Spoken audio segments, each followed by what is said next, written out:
দেখতেছি শিক্ষামন্ত্রী যে এই করবা, এই গাছ দাঁড়াইতে পারবা না, ওইটা করতে পারবো না, কেন এটা আমাদেরকে ছাত্ররা করছে? কেন আগে কেন ওরা দেখে না যে স্কুলে টিচাররা কতটুকু স্যারেরা দিছে ছাত্ররা পড়াশোনা? এটা না দিয়ে কেন আতঙ্কিত করছে? নতুন অবস্থা না, এটা আমাদের ছাত্রছাত্রীর উপর অনেক প্রভাব পড়েছে। ঠিক আছে, এটা করা ঠিক হয় না আমাদের জন্য। গার্জেনরাও পড়ছে, ছাত্ররাও পড়ছে।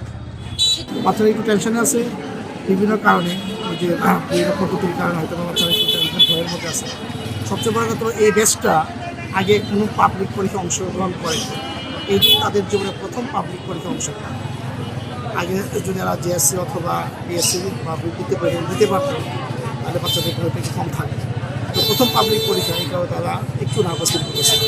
আশা করা যায় আজকের পরীক্ষাটা শেষ হয়ে গেলে তাদের মধ্যে যে নার্ভাসনেসটা আছে এটা দূর হয়ে যাবে। আমি সকল ছাত্রছাত্রীদের মঙ্গল কামনা করি।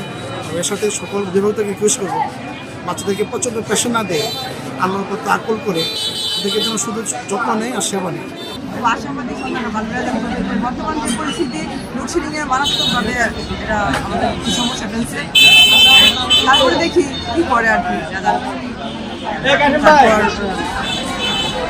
সবসময় ভালো একটা প্রত্যাশা থাকে, ভালো প্রত্যাশা করতেছি।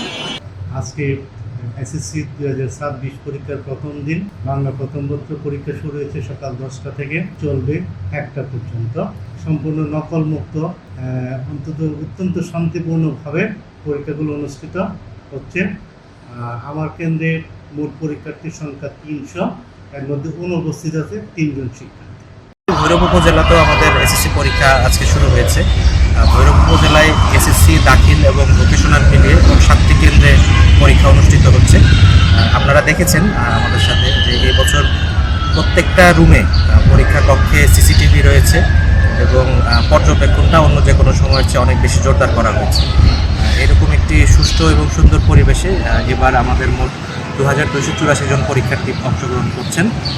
এর মধ্যে এসএসসি পরীক্ষার্থী 1658 জন, দাখিল পরীক্ষার্থী 512 জন এবং ভোকেশনালের পরীক্ষার্থী 114 জন। তো সুন্দরভাবে যাতে পরীক্ষা সম্পন্ন হয়, এজন্য আমরা সকল পরীক্ষার্থীর সাথে অভিভাবকদের এবং যারা আমাদের সমাজের মানুষ আছেন সকলের সহযোগিতা কামনা করি, যাতে করে পরীক্ষার হলের পরিবেশে কেউ কোনো ব্যাঘাত সৃষ্টি না করে এবং স্বাভাবিক এবং সুন্দর একটা পরিবেশের মধ্য দিয়ে পরীক্ষাটা অনুষ্ঠিত হয়।